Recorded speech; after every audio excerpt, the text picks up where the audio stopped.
Il y a un constat, les produits coûtent cher, ils sont fabriqués avec des cahiers des charges de plus en plus exigeants qui leur permettent de durer longtemps et ils seront remisés très rapidement au placard. Notre enjeu, c'est de donner une deuxième vie, une troisième vie, une quatrième vie, une cinquième vie à ces produits, donc de favoriser la circularité des produits pour enfants entre les familles.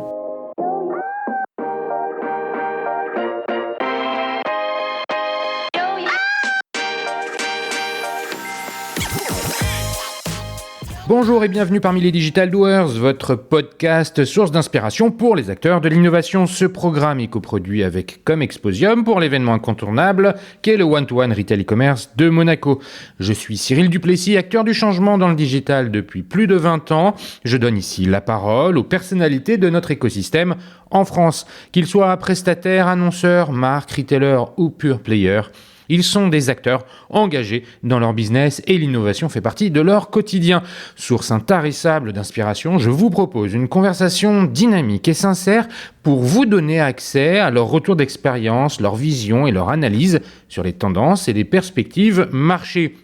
Depuis juillet 2019, les Digital Doers rassemblent des témoignages uniques et de grande qualité directement accessibles ici même, mais aussi sur les chaînes partenaires. En effet, je produis et anime des chaînes de podcast pour compte de tiers, c'est-à-dire pour des prestataires de services, du retail et du e-commerce. Le concept est simple, inviter un prospect à venir discuter de votre problématique avec un expert maison dans une conversation tripartite. Vous êtes intéressé? N'hésitez pas à me contacter directement sur le site lesdigitaldoers.com ou via LinkedIn. En attendant, je vous souhaite une bonne écoute, toujours sans coupure. Aujourd'hui, je vous emmène dans l'incroyable histoire de Bibs, l'app qui compte 1,5 million d'utilisateurs en moins de 3 ans. Si vous êtes parent de jeunes enfants, vous connaissez certainement. Lancé en 2020, Bibs, B-E-E-B-S, est l'application pour acheter et revendre des produits autour de l'enfance. Vêtements, puériculture, mobilier, jouets, livres, consommables, bébés. Plus de 400 catégories sont représentées. Dans cet épisode, nous allons aborder le monde de la vente entre particuliers, le C2C, pour customer to customer, bien sûr, mais aussi celui de la marque. En effet, tout le monde connaît les généralistes que sont Vinted, Le Bon Coin et consorts. Alors pourquoi et comment une plateforme comme Bibs réussit sur une verticale? Comme à notre habitude, nous allons parler marché dans un premier temps pour cerner les attentes des consommateurs, des univers donc de la puériculture et de l'enfance et e-commerce entre eux. Ensuite, nous nous attarderons sur la proposition de valeur de Bibs. Comment la start-up a-t-elle réussi à se faire un nom, une place aussi rapidement? Enfin, et comme toujours, nous ferons un focus sur la relation client, la data, le CRM et la fidélisation. Vous verrez l'importance que prennent ces sujets dans la stratégie de Bibs. Mais avant de commencer, Morgane, peux-tu te présenter en quelques mots? Bonjour Cyril, donc Morgane Ilmy, effectivement 33 ans. Je suis l'un des deux cofondateurs donc, de l'application mobile Bibs depuis, comme tu l'as mentionné, 2020. Donc ça fait 3 ans maintenant qu'avec Arsène, mon associé, on a choisi de monter Bibs comme la première plateforme d'achat et de revente d'articles de seconde main qui est 100% dédiée à l'enfance. Alors, c'est pas arrivé par hasard. Est-ce que tu peux nous dire un peu quel est ton profil? Tu as fait quoi comme type d'études? Et avant de lancer Bibs, qu'est-ce que tu as fait? J'ai un profil, en gros, prépa plus école de commerce. Donc j'ai fait l'ESSEC, donc je suis sorti diplômé en fin 2012, donc il y a un peu plus d'une dizaine d'années maintenant déjà. Et j'ai démarré ma carrière donc à partir de 2013 en m'orientant vers des gros groupes du e-commerce ou de ce qu'on va appeler la consumer tech. J'avais un petit truc qui me démangeait quand j'ai commencé à travailler, qui était que je voulais travailler dans des environnements, des entreprises où je pouvais apprendre beaucoup de choses, puis faire plein de choses et apprendre très vite, constater très vite l'impact de ce que je faisais. Donc je me suis orienté vers Amazon, le leader mondial du e-commerce. J'y ai passé 4 ans. La promesse a été tenue. J'ai appris beaucoup de choses. T'as fait quoi là-bas? C'était quoi ta mission? Parce qu'il y a beaucoup de métiers. Alors c'était quoi? Catégorie manager? C'était quoi? Écoute, avec du recul, ça me fait sourire parce que donc, j'étais en charge de toute la partie online marketing pour les catégories des produits de consommation courante non alimentaires. Dedans, il y avait les couches, par par exemple. Les fameux abonnements voilà. de couches auxquels j'ai souscrit fut un temps. Exactement, le programme économisé en vous abonnant sur les couches Pampers, c'était moi. D'accord. Et donc j'ai travaillé sur ces catégories qui étaient les plus jeunes et les moins matures d'Amazon pendant les 2 premières années. Et les 2 suivantes, j'ai complètement shifté et je suis allé sur les catégories historiques d'Amazon, qui sont les produits culturels, donc les livres, bien entendu, les jeux vidéo, à l'époque les DVD et les CD, et qui étaient des catégories qui étaient plutôt en décroissance et sur lesquelles l'enjeu c'était de se maintenir. Donc j'ai un peu fait un tour d'horizon assez complet des catégories d'Amazon. J'avais envie d'aller dans une entreprise plus jeune, un projet plus jeune. J'ai rejoint Uber. Avant de Uber, qu'est-ce que tu retiens des apprentissages d'Amazon ? Tu dis que ça a finalement été une occasion d'apprendre beaucoup de choses. C'est quoi concrètement là, les 2-3 trucs avec lesquels tu es reparti d'Amazon ? Écoute, déjà il y a des compétences métiers, des compétences techniques. Donc concrètement, maîtriser les bases et les bonnes pratiques du marketing pour une plateforme e-commerce. L'acquisition évidemment, qu'elle soit payante ou organique, sur des catégories qui étaient émergentes notamment, donc les produits de grande consommation, qui étaient des catégories toutes récentes, toutes jeunes pour Amazon, et on était sur une volumétrie d'action à l'échelle d'Amazon, quoi. Donc on faisait beaucoup de choses, j'ai pu apprendre beaucoup sur ces bonnes pratiques du marketing en e-commerce. Deuxièmement, j'y ai appris les bienfaits, les bénéfices d'une culture claire et forte, très présente au quotidien. La culture, les leadership principles d'Amazon, les 14 leadership principles, ils sont présents dans tout ton life cycle en tant qu'employé d'Amazon. Ils sont présents dès le process de recrutement, puisque c'est la grille d'évaluation principale de ton processus de recrutement chez Amazon. Ils sont présents pendant toute ta carrière chez Amazon, puisque c'est en fonction de ça que tu vas prendre des décisions, en fonction de ces principes de leadership. C'est en fonction de ces principes de leadership que tu vas être évalué, que tu vas pouvoir évoluer en interne. Et donc, effectivement, tout ça fait que tu as des interactions et des progressions qui sont grandement facilitées parce qu'en fait, les attentes sont très claires.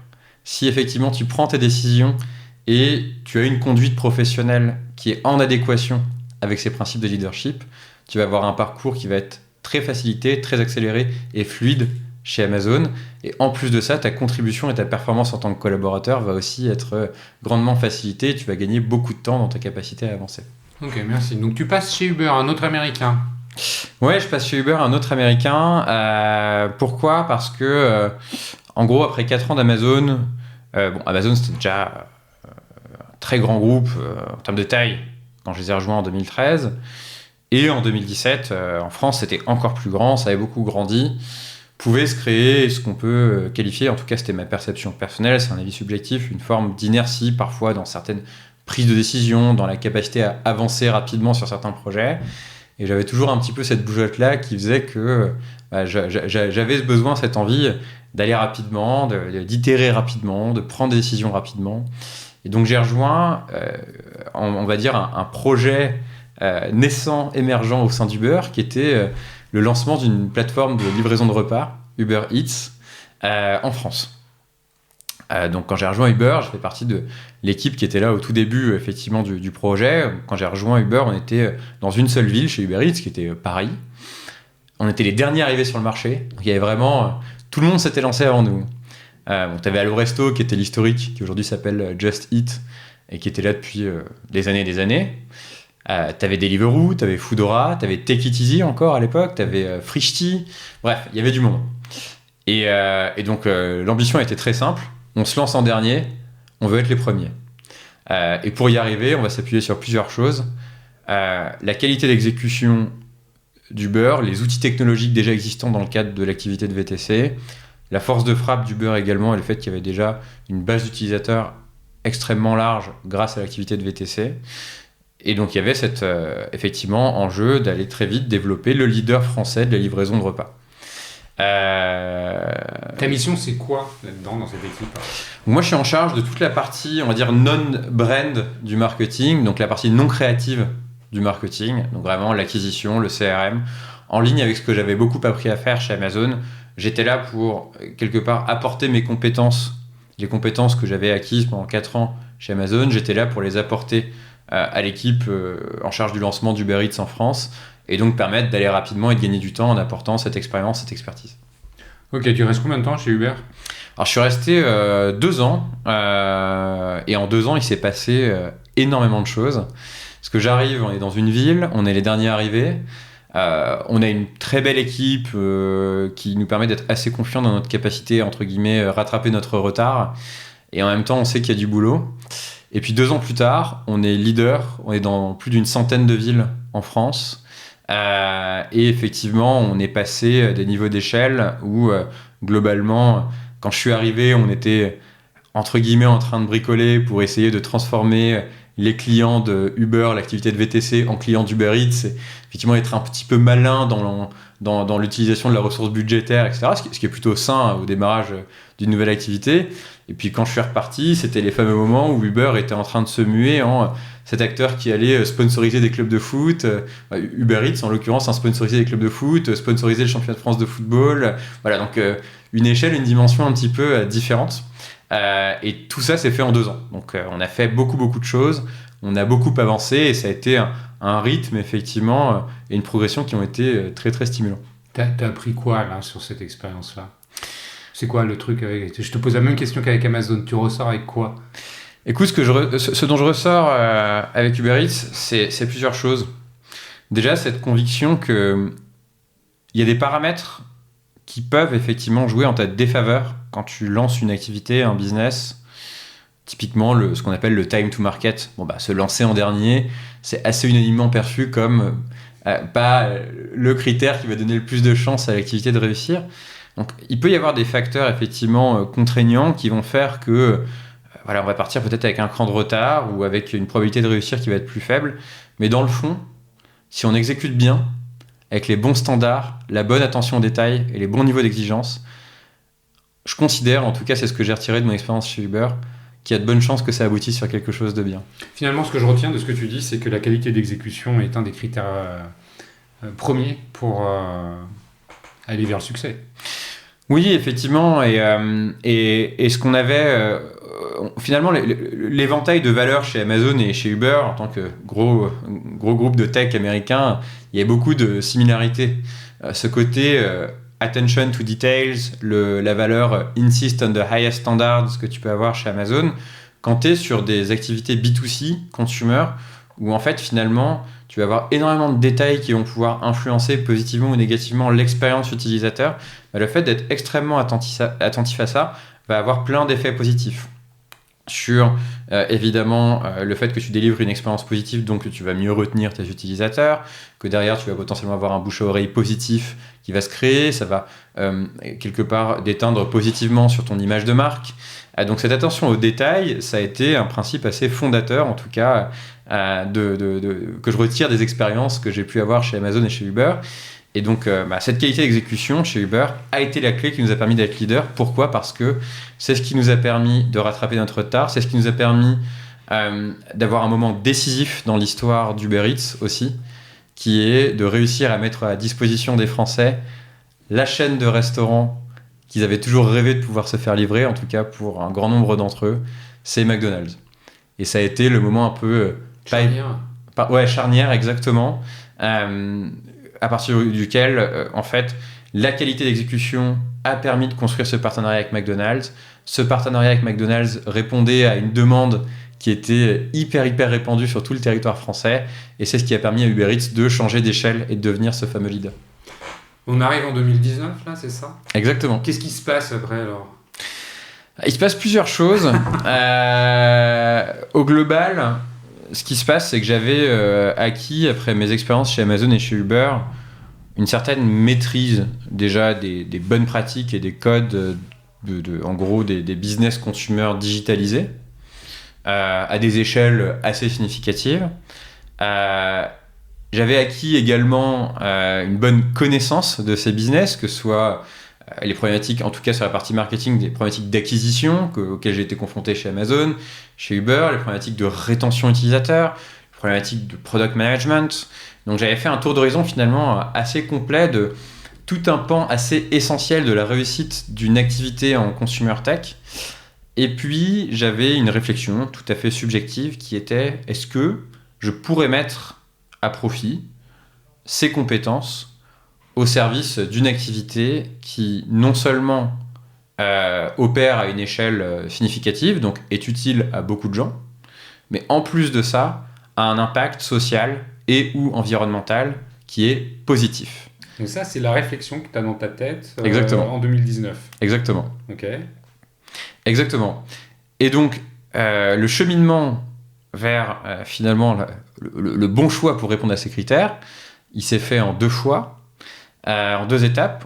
La première étape, c'est que je rejoins en tant que directeur marketing une startup early stage dans le secteur de l'intérim digitalisé, avec une promesse effectivement qui est de faciliter l'accès au travail.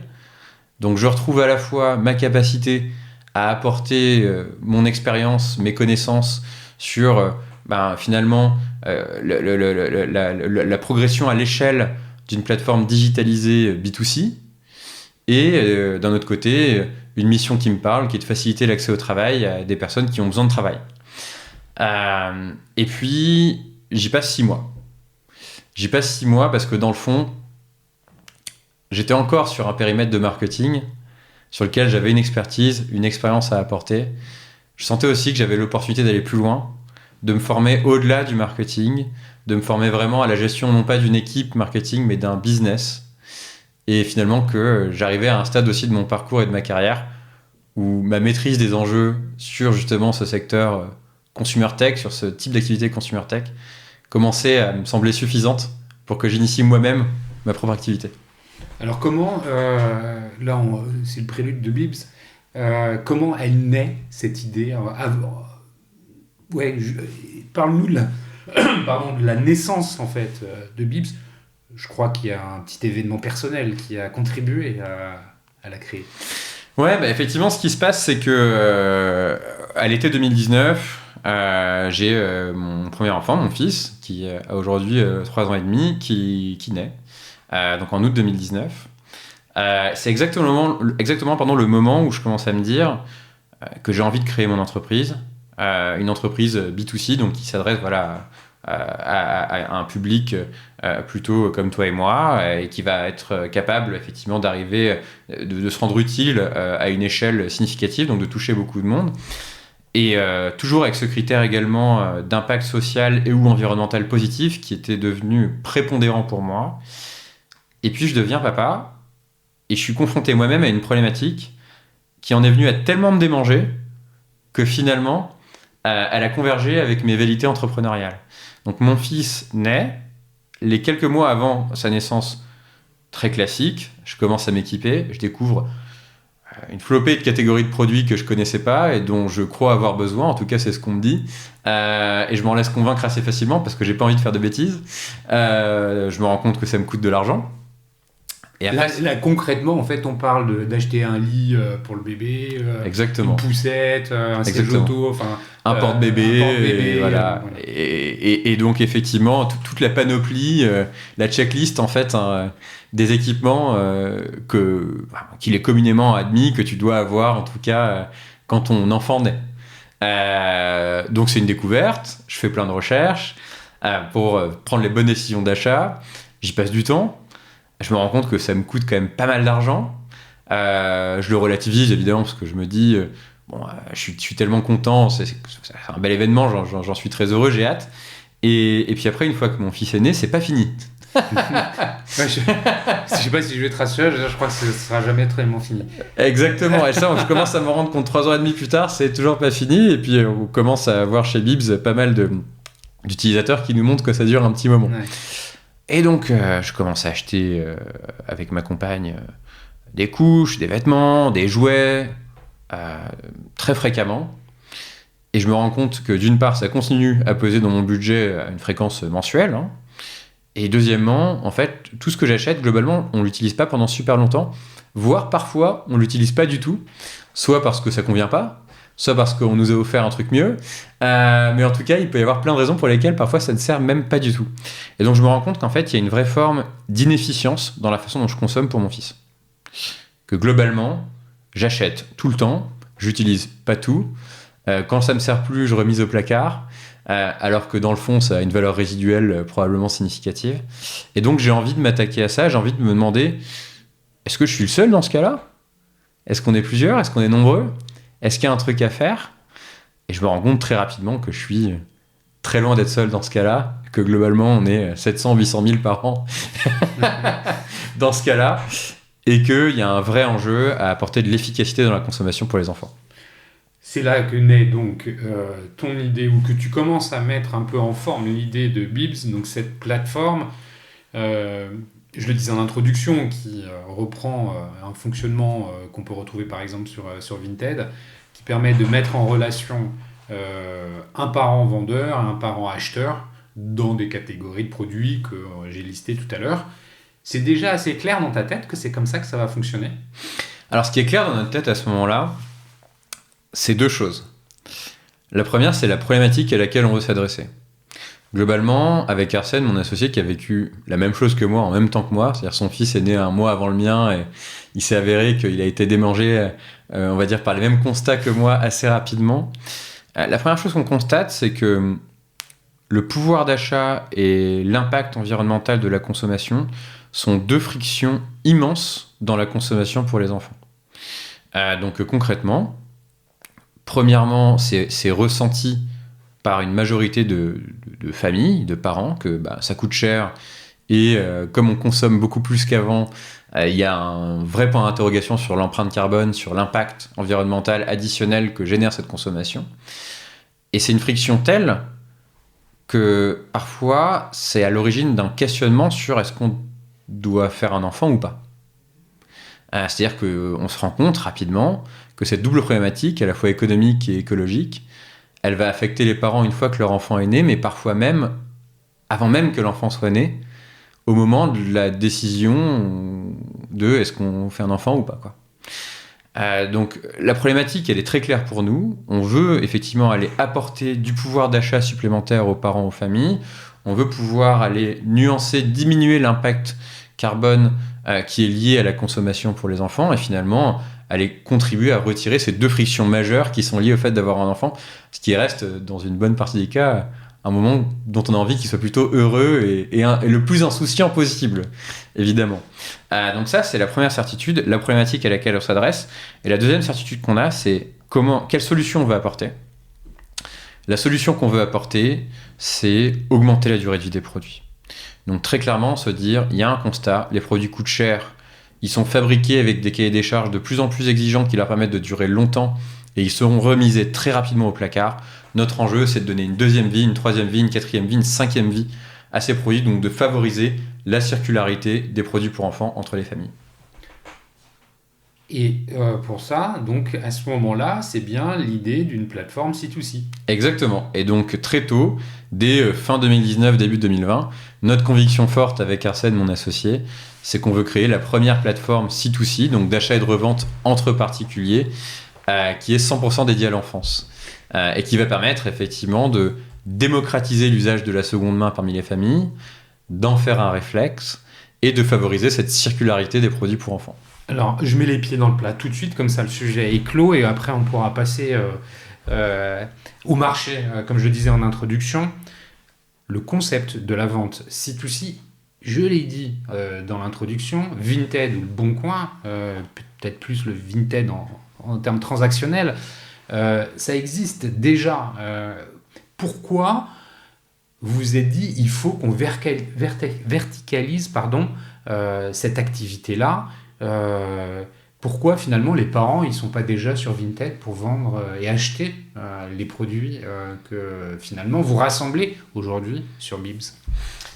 Écoute, très tôt on s'est rendu compte que notre mission en tant que plateforme verticalisée, ou une partie de notre mission, ça allait être de démocratiser l'usage de la seconde main pour l'ensemble des produits pour enfants, l'ensemble des catégories pour lesquelles cet usage pouvait être adopté, et aller très très au-delà, finalement, des catégories sur lesquelles cet usage avait déjà été au moins en partie démocratisé par les plateformes généralistes.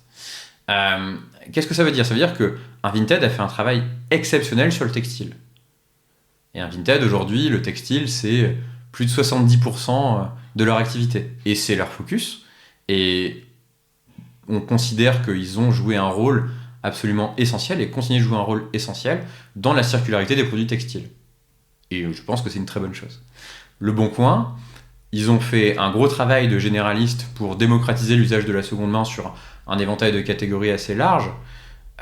Mais finalement, quand on analyse leur activité, et ce qui aujourd'hui fait du Bon Coin une entreprise qui génère du chiffre d'affaires, et qui génère beaucoup de chiffre d'affaires, et qui a vraiment réussi à très clairement trouver sa place de référence sur la seconde main, c'est 3 verticales principalement, qui vont être l'immobilier, l'automobile et l'emploi. Donc finalement, quand on regarde cet environnement des produits pour enfants et qu'on va très au-delà du textile, quand on se pose la question de qui va travailler pour démocratiser l'usage de la seconde main pour les jouets, pour les poussettes et la puériculture, pour les livres pour enfants, pour les fournitures scolaires, pour les couches, il y a effectivement aujourd'hui un enjeu de prendre... les couches, 2 secondes, on est d'accord, on parle pas de couches usagées, mais bien de paquets de couches en rab que tu peux revendre. Alors je te rassure, effectivement, on parle que de paquets de couches neufs, non entamés. Et en revanche, quelle surprise ça a été pour nous de constater à quel point il y a un réservoir dans les placards des familles de paquets de couches pas ouverts qui est juste inimaginable. Non. Inimaginable. Je suis très content pour toi que ça fonctionne. Merci pour ces éléments de réponse pour nous expliquer pourquoi la verticalisation. Et chers auditeurs, vous allez comprendre un peu plus tard dans notre conversation pourquoi on va parler de marque, parce que la constitution d'une marque autour de cette verticale est un élément probablement clé de la réussite de Bibs. Parlons un peu du marché. Comment on va le définir, ton marché ? Est-ce que c'est un peu singulier parce qu'on n'est pas dans la distribution de produits avec des marques et puis des canaux de distribution et des consommateurs qui viennent retirer des produits neufs. Non, on est dans quelque chose qui est horizontal, c'est-à-dire des ventes entre particuliers dans un domaine qui est assez large. Ça part du monde du bébé jusqu'à l'enfant, on parle des jouets, on parle des vêtements, tu l'as dit, des couches, 400 catégories, ça doit être quand même assez large. Globalement, sans parler de Bibs, c'est quoi ce marché ? Comment on le définit ? Il est protéiforme, comment tu l'inscris ? C'est dans quoi ? Alors, nous, on considère que le périmètre sur lequel on opère et sur lequel on a effectivement cet enjeu de démocratiser l'usage de la seconde main le plus largement possible, c'est le marché des produits pour enfants. Bon, une fois qu'on a dit ça, on n'a pas dit grand-chose. C'est un marché qui est très large et qui est finalement très fragmenté pour une raison simple. C'est que les besoins d'un enfant à 3 mois, à 3 ans ou à 10 ans, c'est pas du tout les mêmes. Et en plus de ça, en cours de chemin, au-delà du besoin, il y a une autre motivation d'achat qui émerge, c'est l'envie. Donc effectivement, à partir de quelques années, au-delà d'avoir besoin de certains produits, de consommer certains produits pour ton enfant va commencer à te dire qu'il aimerait beaucoup avoir une petite peluche Pat' Patrouille. Donc effectivement, on est sur un marché qui est fragmenté, qui va couvrir à la fois des produits textiles, du jeu et jouets, des produits de consommation courante, de la puériculture, et ça se reflète, cette fragmentation finalement, elle se reflète beaucoup, nous, dans la façon dont notre activité est répartie. C'est-à-dire que quand tu regardes en fait les commandes qui sont passées sur Bibs, aujourd'hui, tu vois, on a quasiment 100 000 produits qui sont vendus chaque mois. Et en fait, c'est super équilibré. C'est super équilibré. On a à peu près 20-25% de notre activité qui est du textile. On va avoir 20-25% qui va être du jouet. On va avoir 20% qui va être du consommable. Et en fait, c'est hyper équilibré. Pourquoi ? Parce que finalement, on couvre toute la durée de l'enfance, de la naissance jusqu'à l'adolescence, et que les besoins et les envies des enfants sont super évolutifs. Et donc finalement, les catégories auxquelles nos utilisateurs vont recourir vont beaucoup évoluer au fur et à mesure que leurs enfants grandissent. Ce sont les besoins. Je voudrais revenir sur justement les consommateurs. Bon, les consommateurs, ce sont les parents. Les enfants peuvent devenir prescripteurs à un moment de la vie. Tu l'as bien mentionné avec Pat' Patrouille. Petit clin d'œil pour mon neveu. Et les consommateurs aujourd'hui, dans quelle mesure leurs attentes et leurs besoins de consommation changent ? Comment vous le mesurez ? Oui, on parle de la seconde main. Oui, tu as bien décrit le problème que vous voulez résoudre. Mais de façon plus globale, dans ce monde-là, dans le monde du neuf et de la seconde main, sur les sujets des objets pour enfants, c'est quoi le terme que tu as utilisé ? Le marché des produits pour enfants. Du marché des produits pour enfants. comment il se structure? Est-ce qu'il est en croissance? Est-ce qu'il est en décroissance? On peut se dire que la natalité vient jouer un rôle aussi là-dedans. Comment les marques évoluent? Est-ce que les marques s'intéressent aussi à la seconde main? J'ai des petits éléments de réponse là-dessus. Donc comment ça se structure globalement? Parce que là, tu as un focus très C2C sur cette plateforme, mais elle s'intègre dans un marché qui est plus global. Bien sûr. Alors déjà, tu l'as mentionné, et je pense que c'est le point de départ. En France, on a une natalité qui est relativement aux autres pays européens et plutôt dans le haut du panier en termes de dynamisme. Néanmoins, on a une tendance qui est à la baisse. C'est-à-dire que effectivement, le taux de natalité en France est en baisse depuis plusieurs années. Le nombre de naissances annuelles est en baisse depuis plusieurs années. Environ 800 000, 750 Alors, ouais, on est à 750 000 aujourd'hui, là où il y a 4-5 ans, on était plutôt autour de 800 000. Il y a des baisses qui peuvent sembler même rapides, puisque en un an, on a pris moins 10% sur la natalité. Je crois que c'est un chiffre qui a été mesuré fin 2022. Fin 2022, par rapport à fin 2021, les naissances, c'est moins 10% en France. Donc c'est significatif. Ouais, bien sûr. Donc il y a un dynamisme de la natalité qui est plutôt en ralentissement. Néanmoins, il y a toujours beaucoup d'enfants qui naissent en France. On reste un pays qui fait, comme je disais, beaucoup d'enfants par rapport à d'autres pays européens. Et donc, effectivement, il y a un besoin de consommation pour les enfants qui est toujours présent. C'est juste qu'on consomme pour un petit peu moins d'enfants qu'avant. Et donc, une fois qu'on a regardé ça, c'est intéressant, comme tu le mentionnais, de regarder l'état des marchés neufs notamment.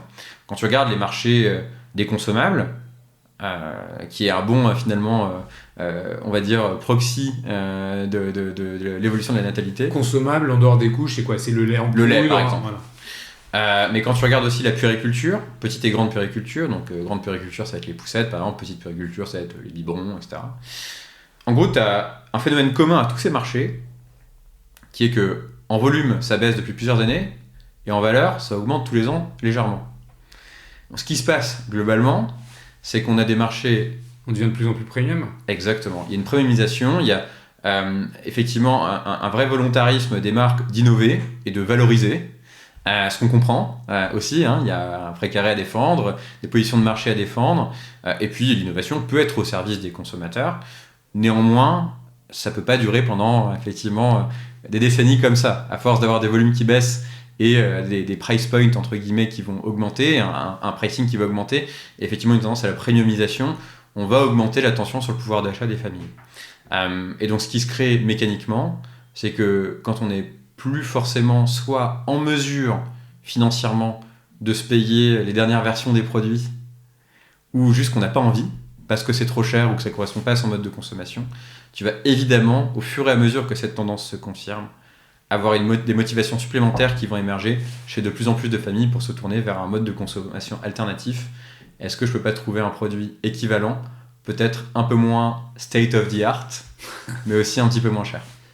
Est-ce que tu observes, parce qu'en fait tu t'es lancé avant qu'on ait des entre guillemets problèmes d'inflation, est-ce que tu observes finalement que les éléments conjoncturels de l'économie viennent perturber le fonctionnement traditionnel du marché au profit justement de la seconde main? Est-ce que c'est quelque chose que vous arrivez à mesurer, ou alors la croissance qui est la vôtre est tellement forte que c'est difficile d'allouer une part de cette croissance à des raisons conjoncturelles liées à l'inflation?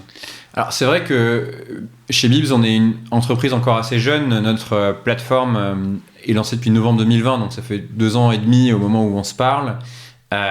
Et on a effectivement des courbes de croissance qui sont assez effectivement rapides. On a une tendance de croissance qui est assez rapide, ce qui fait que on a des ventes qui sont 3-4 fois plus importantes qu'au même moment l'an dernier. Donc c'est complètement décorrélé des tendances de marché. Néanmoins, il y a plusieurs manières finalement d'appréhender cette question que tu poses. La première, c'est qu'il y a de plus en plus d'études évidemment qui sont faites sur les marchés de la seconde main. Par exemple, tu as une étude assez référente du BCG qui a été faite il y a 1 an et demi, je crois, ou 2 ans maintenant, sur les perspectives de croissance des marchés de la seconde main en Europe. Et on est effectivement sur une tendance qui était prévue entre 2020 et 2025 d'un doublement de la taille du marché des marchés de la seconde main en Europe en 2025 versus 2020. Bon, c'est pas surprenant. On voit évidemment qu'il y a un essor sur de plus en plus de verticales. On sait aussi qu'il y a une pénétration de l'achat et ou de la vente de seconde main qui est en très très forte accélération chez les Européens, que globalement il y a 80% d'Européens qui ont acheté au moins une fois de seconde main l'année dernière. Et donc effectivement, on est sur des niveaux de pénétration qui se rapprochent très progressivement des 100% et avec une tendance à l'accélération dans la fréquence d'achat. Donc il y a, on va dire, un contexte macro qui est évidemment très favorable. Et puis en parallèle, ce qui est intéressant de regarder aussi, c'est comment est-ce que les marques de l'enfance réagissent finalement. Puisque, on le mentionnait plus tôt, on a une tendance à la baisse en volume, à une légère appréciation en valeur. A priori, il y a quand même des chances que ça ne puisse pas durer comme ça éternellement. Donc, est-ce qu'il y a un enjeu à réagir ? Ce qu'on constate, et on le voit d'un très bon œil, c'est qu'il y a de plus en plus de marques de l'enfance aujourd'hui qui se demandent comment elles peuvent contribuer à cette tendance favorable à l'usage de la seconde main sur leur catégorie de produits. Alors, il y a différentes manières d'incarner, de matérialiser cette volonté de contribuer. Il y a des marques qui aujourd'hui lancent leur propre plateforme monomarque d'achat et de revente d'articles de seconde main. Il y a des marques comme Jacadi, comme Cyrillus qui l'ont fait par exemple. Petit Bateau aussi, je crois. Petit Bateau, tout à fait, pour encourager leur base de clients à revendre leurs articles quand ils n'en ont plus besoin et pouvoir les revendre à d'autres clients de la marque. Effectivement, c'est une typologie d'effort qu'on constate. Il y a des marques qui mettent aujourd'hui à disposition des corners d'articles de seconde main dans leur boutique. Donc c'est le cas d'un Petit Bateau également, c'est le cas d'un Kiabi par exemple, qui accélère beaucoup dans la mise en place de corners de vêtements, notamment pour enfants, au sein de ces magasins. C'est une manière aussi effectivement d'aller encourager leur clientèle à remettre en circulation les articles qui leur servent plus. On constate néanmoins aujourd'hui que les efforts des marques sont très orientés sur le textile. C'est beaucoup les marques textiles qui tirent ces efforts. On est sur un niveau de volontarisme aujourd'hui chez les marques hors textile qui est peut-être un petit peu moins évident, mais on est convaincu que ça va venir. Ce qui est sûr, c'est que si ces marques réagissent, c'est aussi que vraisemblablement cette tendance les impacte et qu'elles ont une vocation et un enjeu stratégique à réussir à transformer leur modèle et à réussir à transformer leur relation à leurs clients pour intégrer justement cette logique de circularité. Quand une marque fait de la seconde main, est-ce que la proposition de valeur qu'elle défend est la même que celle que vous vantez sur Bibs ? C'est-à-dire que quand on est un consommateur et qu'on va dans une enseigne acheter un produit de seconde main, j'ai l'impression, moi en tant que consommateur, que ce n'est pas le même acte que d'aller sur une plateforme C2C et acheter à un particulier un produit qui m'intéresse. Effectivement, le point d'entrée est différent. Quand on va acheter, quand on en arrive typiquement à acheter un produit de seconde main chez une marque, c'est probablement parce que le point d'entrée a été l'entrée par la marque. Donc on s'est dit, j'ai une affection particulière, une relation particulière avec la marque, par exemple Petit Bateau. Donc je souhaite acheter du Petit Bateau à mon enfant. Il s'avère que Petit Bateau propose du neuf et de la seconde main, et j'ai fait le choix de la seconde main au sein justement des options que j'avais chez Petit Bateau. Il y a aussi un côté réassurance pour le consommateur, oui, de se dire que quelque part, si Petit Bateau me vend de la seconde main, c'est qu'il se porte garant de la qualité du produit qu'il me revend.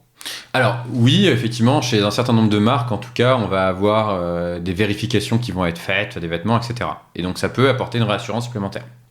Néanmoins, ce qui va se passer, c'est qu'on est aussi sur des modèles qui sont intermédiaires, donc sur lesquels on va avoir effectivement un coût associé à la remise en circulation du produit qui va être supérieur, donc le produit de seconde main va être un petit peu plus cher, généralement, et on va avoir un petit peu moins de choix. Que le même vendu en C2C. Exactement, que le même vendu en C2C, et on va souvent avoir un petit peu moins de choix, puisque ce sont des modèles qui vont souvent impliquer de stocker, effectivement d'avoir du stock en permanence, donc on est forcément contraint par sa capacité de stockage et sa capacité de sourcing. Donc on perd en quantité et un petit peu en compétitivité prix, néanmoins on gagne en réassurance et puis on s'inscrit aussi dans la relation qu'on a avec une marque. Ça reste un usage qui va permettre d'acheter de seconde main et que nous on voit d'un très bon œil. Tu le vois d'un très bon œil, pourquoi ? Parce que ça éduque le marché ? Exactement. On considère aujourd'hui que sur cette verticale de l'enfance, un de nos gros défis, nous, en tant que plateforme, sur lequel on est très content parce qu'on a des signaux très clairs que ça avance, c'est évidemment, au-delà de la friction sur l'aspect écologique et environnemental, c'est de retirer les freins aussi, c'est de lever les freins. J'achète pour mon enfant, c'est très sensible.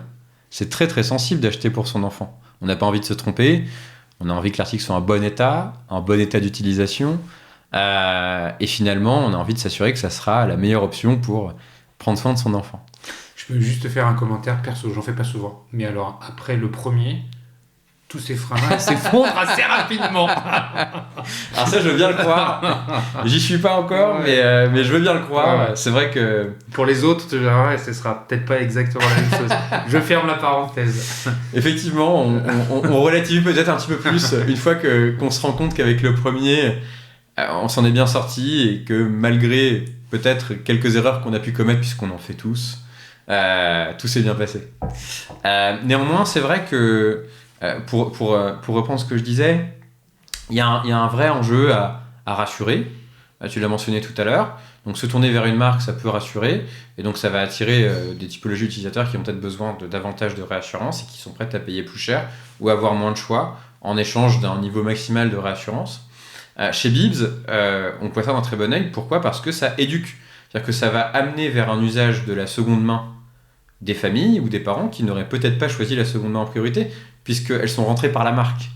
Et que historiquement, aujourd'hui, quand on rentre par la marque, c'est quand même dans une majorité des cas pour acheter du neuf. Bien sûr. Donc on voit ça d'un très très bon œil.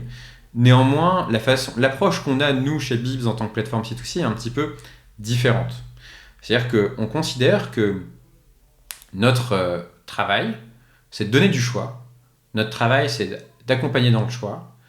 Et notre travail, c'est de rassurer dans le choix. Mais c'est pas de choisir à la place de nos utilisateurs. Et donc effectivement, ça conditionne notre approche. Pourquoi ? Parce qu'on sait qu'un de nos enjeux, c'est d'avoir le catalogue le plus large possible. Donc tu peux me préciser pourquoi tu dis que ce n'est pas choisir à la place de nos consommateurs ? À quel moment, où ça se passe comme ça ? Dès lors que tu as des modèles de seconde main qui vont reposer sur un sourcing sélectif, soit par la marque, soit sur le fait d'avoir des produits qui correspondent à tel ou tel critère de condition, d'état, etc., tu commences à choisir à la place du consommateur. Et c'est OK. C'est juste que c'est pas notre approche. Globalement, on considère, et c'est, on va dire, une des thèses qui est à la base de la façon dont on fonctionne chez Bibs, que les parents sont assez grands pour choisir eux-mêmes ce dont ils vont avoir besoin pour leurs enfants. Et donc, s'ils sont confrontés à un choix très large, ils vont être capables de prendre la bonne décision pour leur enfant, et c'est pas à nous de la prendre à leur place. Concrètement, ça veut dire quoi ? Sur Bibs, tu vas avoir des produits qui sont déjà à l'état neuf, donc tu vas avoir à peu près 20% de produits qui sont à l'état neuf, donc qui n'ont jamais servi. Tu vas avoir des produits qui sont en très bon état, puis tu vas avoir des produits qui sont en état moyen. Si on était une marque de l'enfance qui n'a pas forcément envie de dégrader son image de marque, les produits en état moyen, on ne prendrait pas le risque de les prendre. Sauf que les produits en état moyen, prenons l'exemple d'un body, un body taché. Voilà. Prends un exemple extrême volontairement. Il n'y en a pas forcément beaucoup qui se vendent sur Bibs, mais ça peut arriver. Il peut y avoir des parents qui vont choisir d'acheter un lot de body, puis dans le lot, il y en a peut-être 2-3 qui sont tachés. Ouais, ok. C'est-à-dire qu'il y a des parents qui ont aussi voulu mettre en vente un body taché. Exactement. Et il y a des parents qui l'achètent. Voilà, ils vont acheter, je sais pas, un lot de 10 body, dans le lot, il y en a 2-3 qui sont tachés. Je suis une marque, je le fais pas. J'ai pas envie que ça dégrade mon image de marque. C'est pas forcément en adéquation avec l'objectif de réassurance peut-être à l'extrême que je vais avoir et qui est complètement OK. De notre côté, on est à l'aise avec ça. Si le parent qui achète avait l'information que le body était taché et est à l'aise avec ça, on n'est personne pour le dissuader de l'acheter. En revanche, notre mission, c'est de s'assurer que l'information elle était bien présente. Merci pour la précision, c'était important que tu la soulignes. Tu me l'avais partagé quand on a préparé l'enregistrement, mais je pense que c'est toujours mieux de répéter les choses, surtout pour ceux qui n'étaient pas là. Non, mais c'est vrai, c'est une façon aussi d'expliquer les choses. On vient de parler du marché, là on est commencé à rentrer dans le fonctionnement de Bibs. On va y aller maintenant tout de suite. Tu peux peut-être me pitcher je t'avais dit déjà par téléphone, en 2 minutes, ta proposition de valeur, même si on l'a compris, mais juste dans un exercice un peu formel, c'est quoi Bibs ? Bah écoute, avec grand plaisir. Donc Bibs, c'est une application mobile qui a été lancée fin 2020 et qui permet aux familles, aux parents de s'acheter et se revendre des articles de seconde main pour enfants. On est une plateforme 100% dédiée à l'enfance, une plateforme C2C 100% dédiée à l'enfance. On couvre un périmètre donc de l'enfance qui va de la naissance jusqu'à l'adolescence sur une grande variété de catégories de produits. Le textile, qui est la catégorie la plus évidente, on en a parlé, mais également les jouets, les produits de consommation courante comme les couches, la puériculture, donc poussettes, porte-bébé par exemple, les fournitures scolaires, les livres, les jeux vidéo, etc. L'application mobile aujourd'hui a rassemblé déjà plus d'1,5 million d'utilisateurs depuis son lancement il y a 2 ans et demi. On donne accès à un catalogue de plus de 2 millions d'articles de seconde main pour enfants. Et à jour, l'info sur LinkedIn, je crois que c'est écrit 1 million. Ça grandit trop vite. Ça grandit trop vite. Et on est aujourd'hui une entreprise d'une quarantaine de personnes qui est basée à Paris. 100% de nos équipes sont basées avec nous, y compris nos équipes de service client qui sont en interne, et c'est un point important. On va y revenir. D'ailleurs, je te remercie de me recevoir dans les bureaux de Bibs. Avec grand plaisir. Je confirme que c'est très sympa. Il y a des jouets partout. On est nos premiers clients, acheteurs et vendeurs. C'est assez drôle. La salle de réunion dans laquelle on se trouve, il y a au sol le tapis de petites voitures qu'on avait dans notre enfance. Voilà. C'était pour le petit clin d'œil.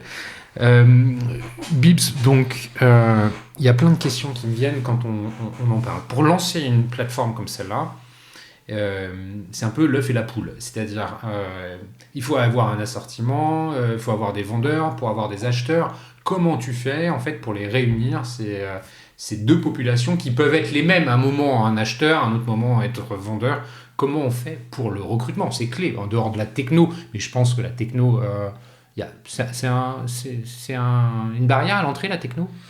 Alors, effectivement, avant d'en venir au modèle d'acquisition, qui sur du C2C, où tu vas avoir beaucoup d'acheteurs, beaucoup de vendeurs, sont un enjeu, la techno, c'est intéressant que tu poses cette question parce que, en fait, quand on se figure le go-to-market d'une marketplace, une place de marché, on se figure que, à l'orée de la décennie 2020, au moment où on se lance, le challenge technique est modéré.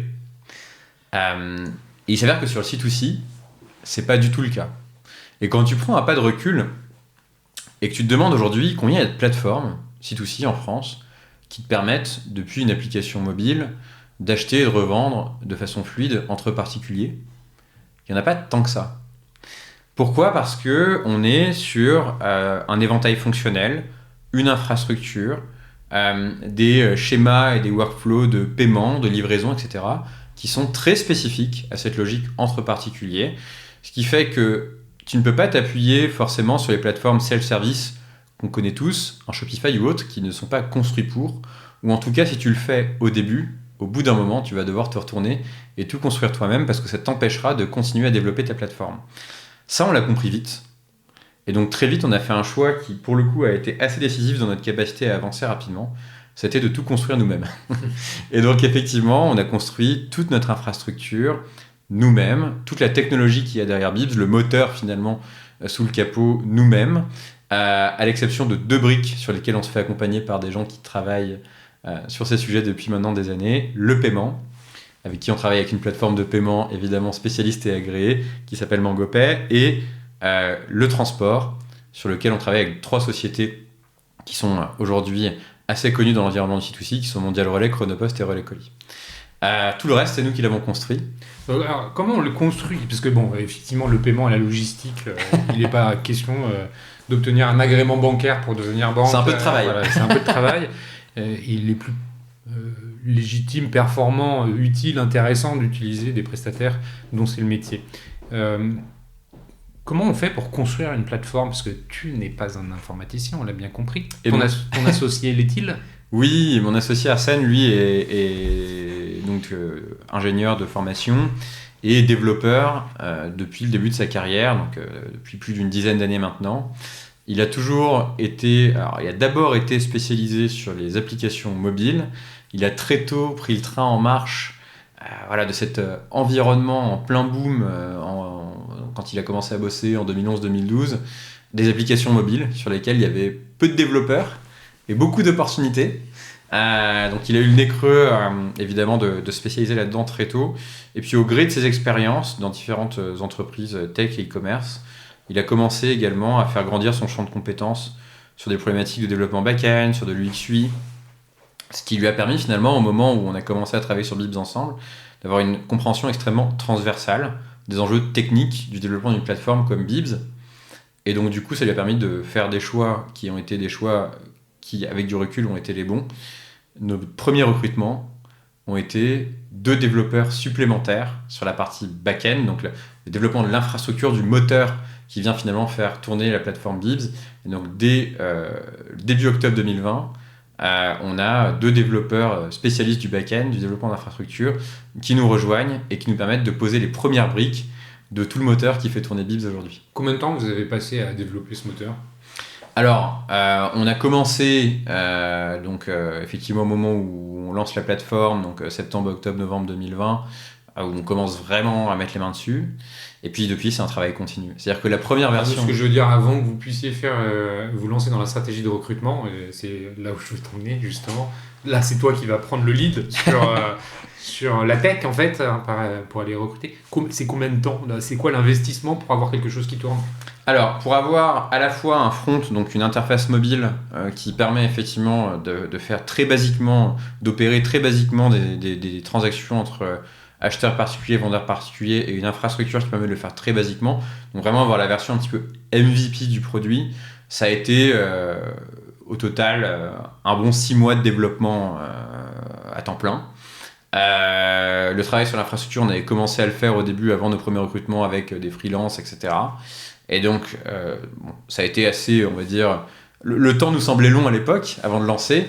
Néanmoins, c'était nécessaire. Et encore, quand la première version de l'application sort en novembre 2020, il y a énormément de fonctionnalités qui sont considérées comme des standards, ou en tout cas qui sont valorisées par les utilisateurs d'autres plateformes C2C et qu'on n'avait pas. Et donc derrière, c'est opéré un développement en 2 phases.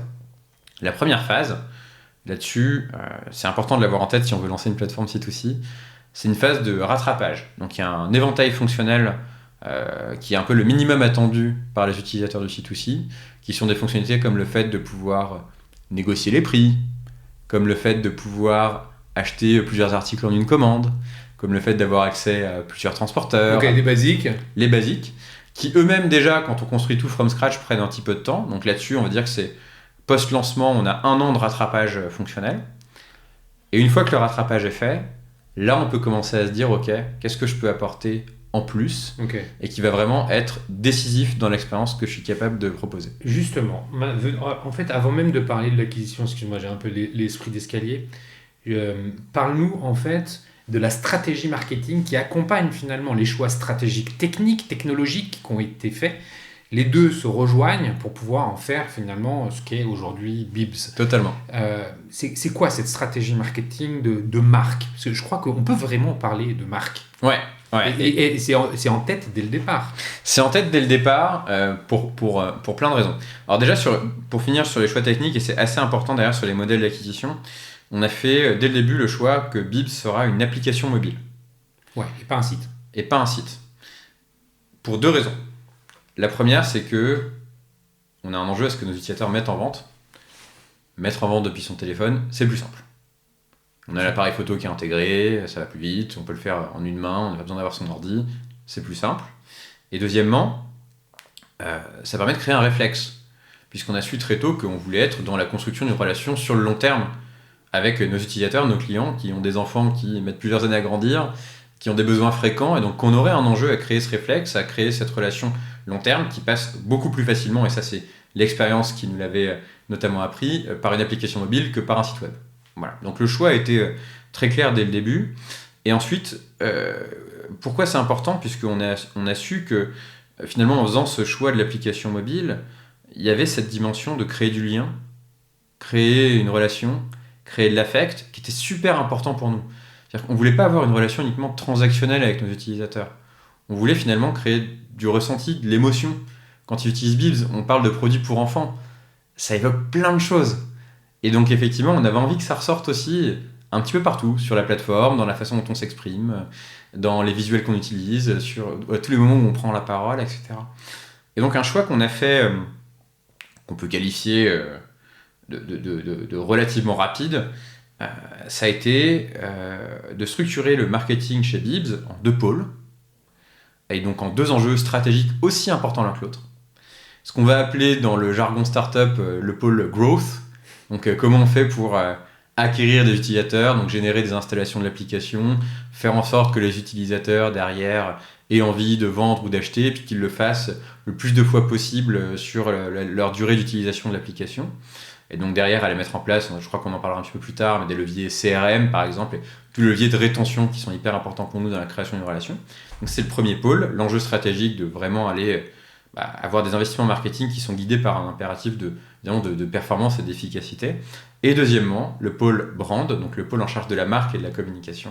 Et là, le rôle de ce pôle brand, c'est ok, comment on crée une relation, comment on génère du ressenti, comment on crée de l'affect entre nos utilisateurs et nous, comment on arrive à se parler, comment on arrive à rendre cette relation chaleureuse, comment on arrive à la rendre connivente. Qu'est-ce qu'on fait en fait ? Qu'est-ce qu'on raconte ? Et donc on crée ces deux pôles très tôt. Pourquoi c'est important dès le départ pour vous de porter ce travail de marque ? En fait, on voulait premièrement déjà que ce que fait Bibs soit très clair. Voilà. On considère que si on travaille la marque et si on travaille le discours et les éléments de langage, évidemment, tout l'univers graphique, ça clarifie ce que fait Bibs. Donc ça rend très clair qu'on est une plateforme C2C de seconde main dédiée à l'enfance. Bon, c'est important parce que en fait, cette clarté, derrière, ça joue le rôle vraiment de fluidifiant, de catalyseur dans la performance de tes campagnes d'acquisition. Si tu vois une créa sur Facebook où globalement la proposition de valeur est très claire, limpide et straight to the point, et que tu la comprends vite, ce dont on s'est très vite rendu compte, c'est que globalement, tes campagnes aussi, elles performent mieux parce que les utilisateurs... C'est un investissement. Exactement. Concrètement, la marque, comment elle vit ? C'est au travers de quoi ? Évidemment, on va penser au logo, le nom, d'ailleurs tu vas nous en dire deux mots, le look and feel de l'app, c'est aussi du contenu éditorial. C'est comment on crée tout ça, concrètement là ? Alors, ce qu'on a toujours considéré, c'est que l'ambition qu'on avait pour la marque, c'est qu'elle se voit partout, de l'infiniment grand, entre guillemets, à l'infiniment petit. Et qu'elle transparaisse dans l'intégralité des prises de parole, des points de contact qu'on peut avoir avec Bibs. Pourquoi c'est important ? Toujours dans cette logique de clarté, il y a la clarté sur ce qu'on est, ce qu'on fait, notre proposition de valeur, et puis la clarté sur ce à quoi, en tant qu'utilisateur, vous pouvez vous attendre dans votre relation avec la plateforme. Et donc, effectivement, ce travail, il est sur l'application, sur le site, dans les créas qu'on utilise dans nos campagnes d'acquisition, dans tous les mails qu'on envoie, sur nos comptes de réseaux sociaux, dans les réponses que notre service client apporte à nos utilisateurs, dans nos conditions générales d'utilisation, où si typiquement tu vas visiter notre page de CGU, tu vas te rendre compte que c'est pas forcément une page de CGU très classique. D'une part, on utilise de l'humour, on traduit les textes très compliqués que personne ne comprend, et on écrit nos CGU en écriture inclusive parce qu'en fait on se rend compte que personne ne le fait, et chez Bibs, on n'a aucune raison de les mettre au masculin alors que 95% de nos utilisateurs sont des utilisatrices. Ça veut dire que quand tu dis tout ça, il y a un énorme travail qui a été fait sur ce qu'on appelle la plateforme de marque. Exactement. Et la ligne édito. Exactement. Et en fait, ce travail, de façon, on va dire, assez atypique, on fait le choix de l'entamer dès fin 2021. Donc 1 an après le lancement de la plateforme, où globalement, on avait la certitude dès le départ que le fait de faire de la marque un axe vraiment stratégique de développement de l'entreprise, c'était important pour nous. On recrute une personne qui s'appelle Boris Forconi, qui est responsable de la marque chez nous aujourd'hui et qui avait dirigé pendant plus de 10 ans une agence en charge du branding de plein de startups qui ont fait un peu l'histoire dans les années 2010. Donc Captain Train, Chauffeur Privé, Drivey, voilà, des startups consumer qui ont réussi à trouver leur public. Et donc il avait cette expérience de la construction d'une plateforme de marque. Il avait beaucoup d'affection pour la mission que Bibs s'est fixée. Et donc il y avait cette envie commune de travailler ensemble à la construction et à la déclinaison et finalement pour amener à la vie cette plateforme de marque de Bibs. Donc ce travail, on l'initie dès 2021 pour définir finalement nos brand guidelines en fait, tout simplement. Bon, merci pour ces éléments de clarification sur la marque et qui sont hyper forts. Alors je suis hyper sensible à ces sujets-là, ça doit se ressentir, mais sans ce travail-là, probablement qu'aujourd'hui, vous n'auriez pas pu revendiquer 1,5 million d'utilisateurs et les volumes que vous avez. Justement, les utilisateurs, comment on va les chercher une fois qu'on a... Donc, on a stabilisé la tech, on a la plateforme de marque et sa déclinaison, on a les armes, c'est bon, on peut y aller. Comment on fait pour les faire venir ? Alors, est-ce que c'est comme ça qu'il faut poser la question ? C'est bien la suite de l'histoire ? C'est comme ça qu'il faut le voir ? Une des valeurs fondatrices de Bibs, et qui est à la fois visible et tangible dans notre plateforme de marque, mais aussi dans nos valeurs internes, c'est l'empathie. on a une valeur interne qui s'appelle « Merci pour votre retour » et qui concrètement nous encourage, nous incite à valoriser effectivement toutes les interactions qu'on a avec nos utilisateurs, à les comprendre, à être à l'écoute et puis à prendre ça en compte pour toujours faire mieux et s'attacher à faire mieux. Et donc en fait, notre premier levier d'acquisition, c'est finalement la qualité de l'expérience utilisateur qu'on délivre. Pourquoi je te dis ça ? Parce que depuis le début de Bibs, donc tu vois, les premiers mois, on fait peut-être quelques milliers de téléchargements de l'application par mois. Aujourd'hui, le mois dernier, on en a fait 150 000. Et ce qui n'a pas changé, c'est la part d'installations qui sont organiques, donc pour lesquelles on n'a pas payé. On a toujours été entre 50 et 60%. Ce qui est énorme. Ce qui est effectivement significatif, mais on est surtout très content que ça se soit maintenu.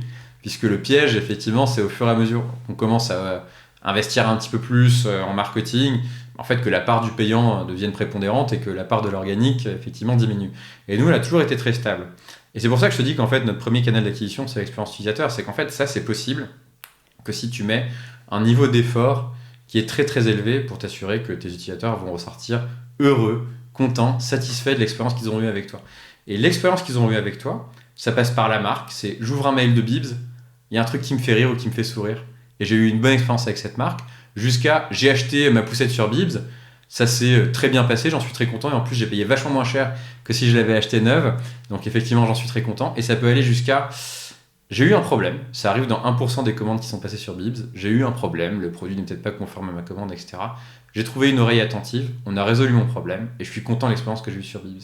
Et tout ça end-to-end fait que finalement tu vas délivrer une expérience utilisateur de qualité qui va être valorisée et ça va contribuer à ton bouche à oreille.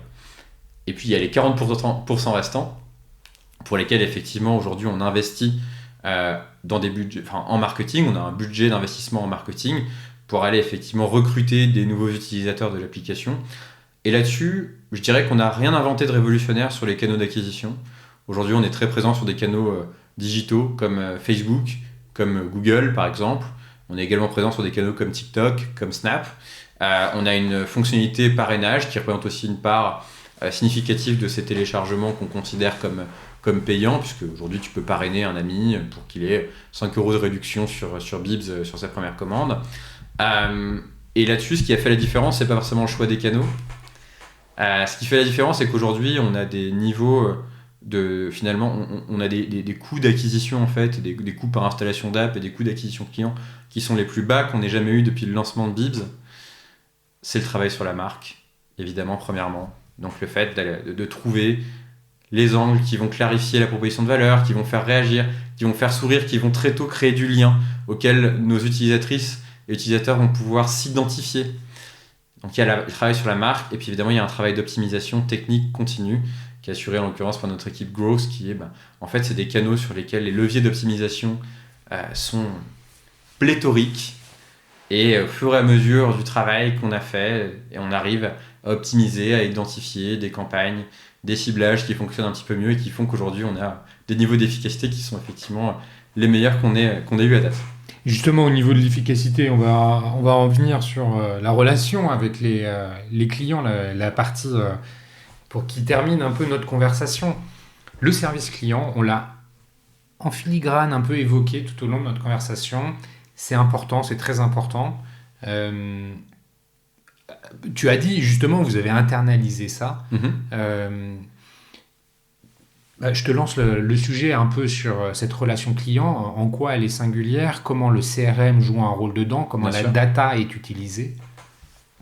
Écoute, c'est vrai que tu vois finalement, c'est un peu le paradoxe en fait du travail qu'on fait en C2C au global quand tu travailles sur des business tech consumer, c'est que tu es vraiment dans la création d'une relation, donc tu es dans quelque chose de très émotionnel et effectivement, nous encore plus avec cette dimension, voilà, cette valeur d'empathie qui est hyper importante pour nous.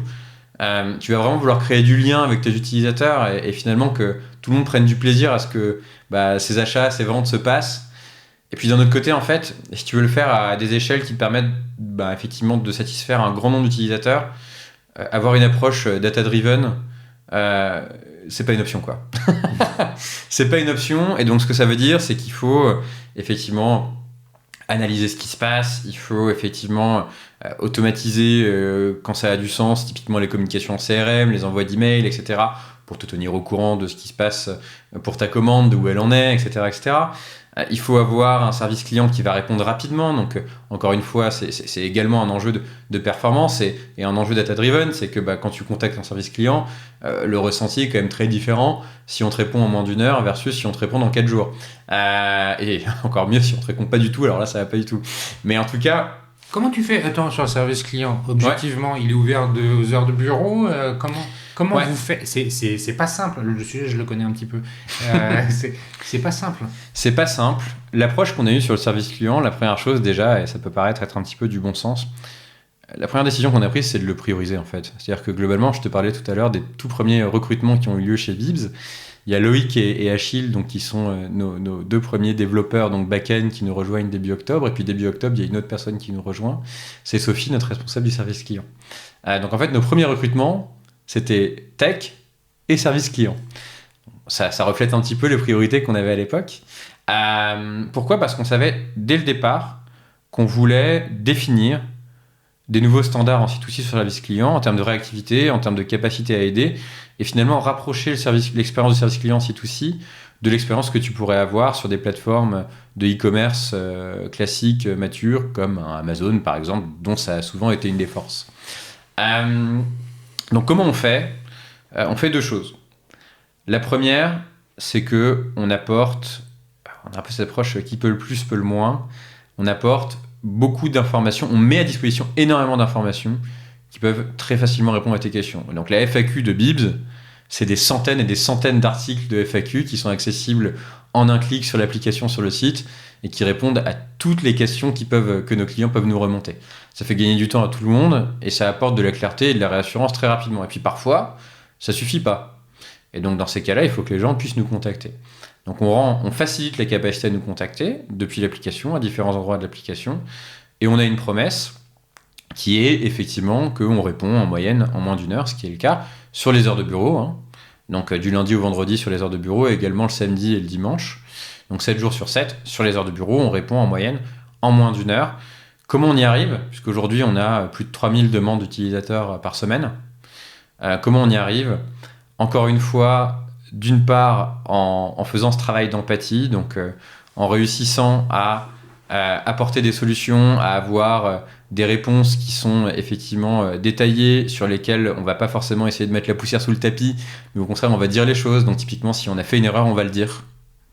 Et ça permet d'aller beaucoup plus vite dans la résolution d'un problème que si on essaye de botter en touche.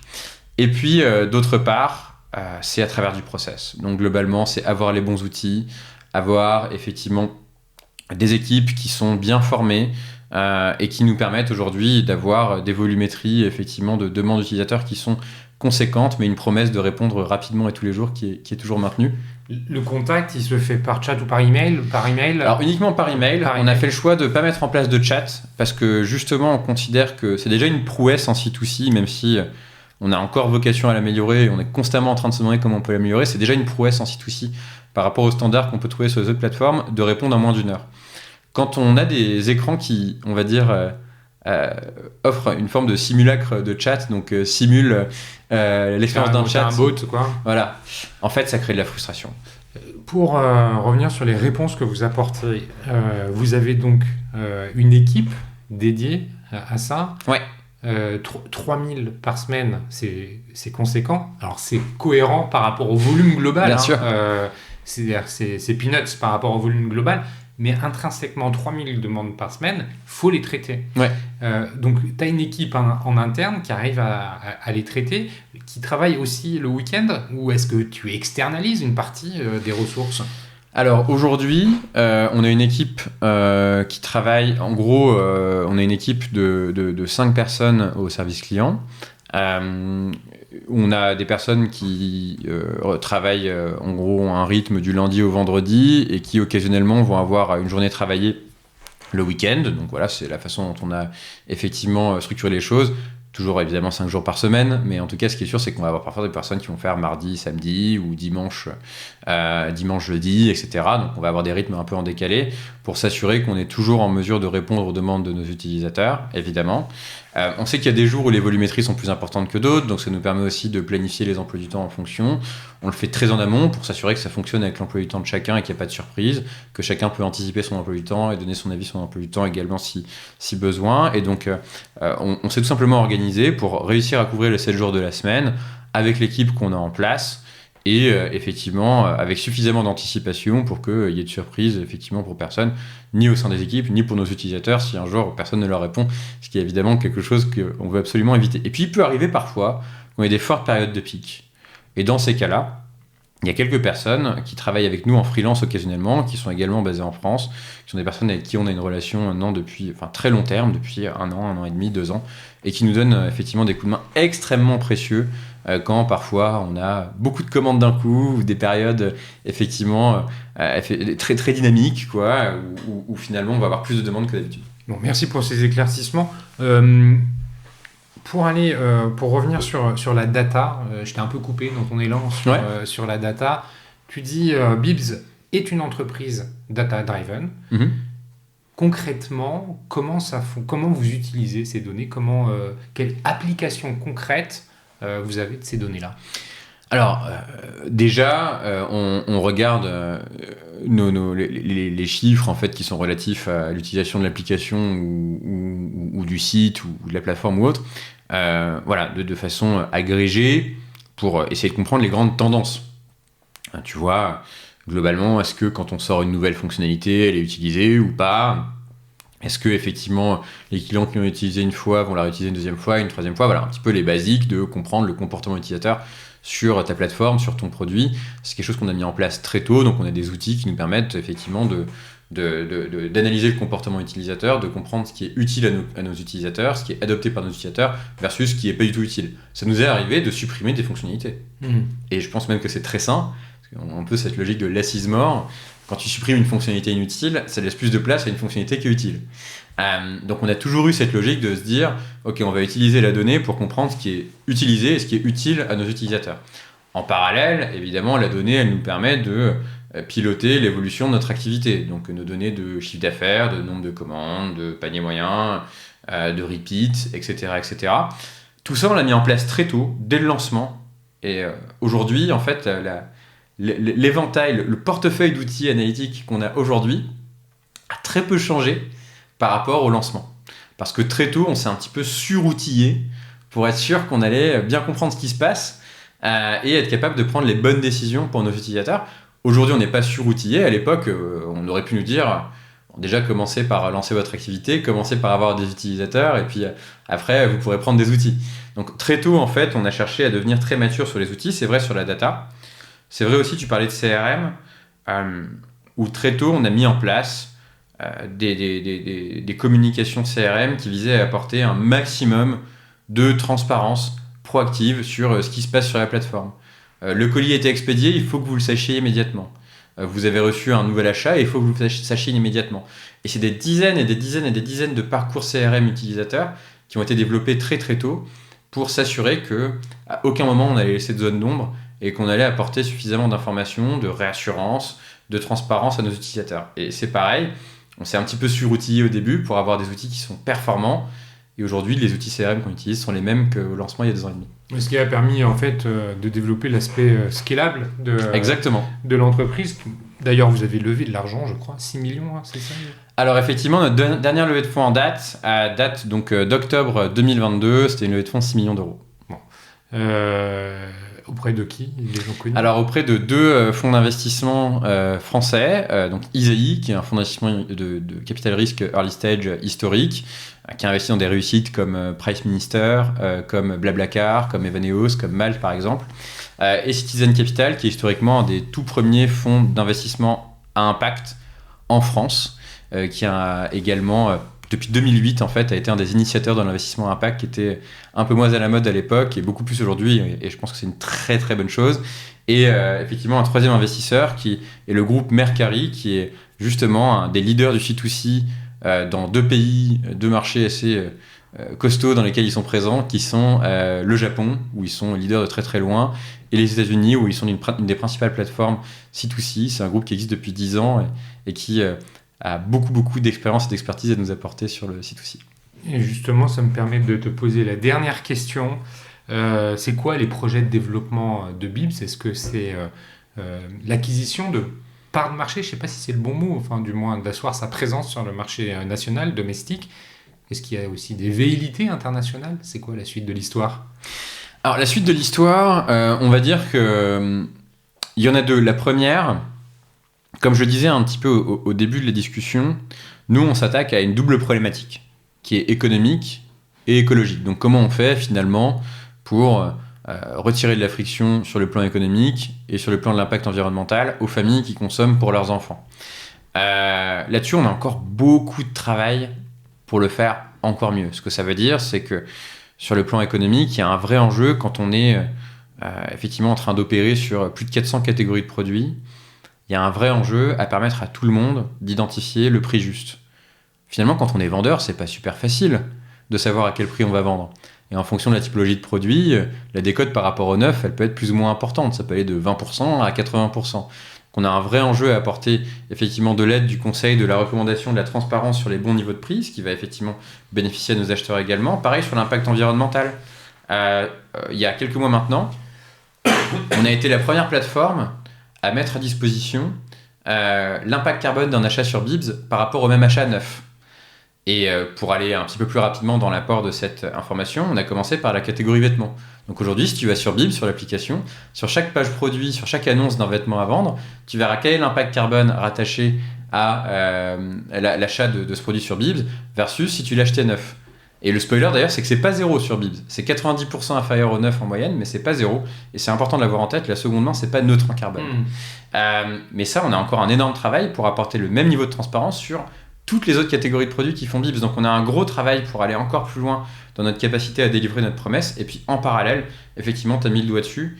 Aujourd'hui, l'enjeu de la consommation pour les enfants, c'est une réalité en France. Ces problématiques économiques et écologiques, elles sont vraies en France, mais elles sont vraies dans de nombreux pays. Et donc on a évidemment un enjeu à aller servir des familles au-delà de notre pays d'origine qui est la France. On vient effectivement depuis quelques mois de se rendre disponible en Belgique, et puis évidemment, dans toute l'Europe de l'Ouest, on a une problématique, un enjeu dans les peut-être 18-24 mois qui vont venir, effectivement, à participer à la démocratisation de l'usage de la seconde main pour les enfants. Bon, écoute, Morgane, merci mille fois merci à toi. Pour la qualité de cet échange. J'ai appris énormément de choses. Et, merci beaucoup. J'adore la façon avec laquelle finalement vous pilotez votre projet pour en faire bientôt une scale-up, on va dire. On va passer de start-up à scale-up avant de parler de licorne. Merci à Comexposium et au One-to-One Retail e-commerce de Monaco pour le support apporté à cet épisode. Merci à vous tous, chers auditeurs, pour votre fidélité et les messages que vous envoyez. Si on veut te joindre, Morgane, c'est LinkedIn le meilleur moyen? Le meilleur moyen, effectivement, c'est sur LinkedIn. Je regarde mes messages très régulièrement et donc voilà. Évidemment, je serai ravi de répondre. C'est d'ailleurs comme ça qu'on a été qu'on s'est Tout à connecté. Donc ça marche. Et écoute, merci à toi, Morgane. Merci beaucoup, Cyril. À bientôt et à la prochaine.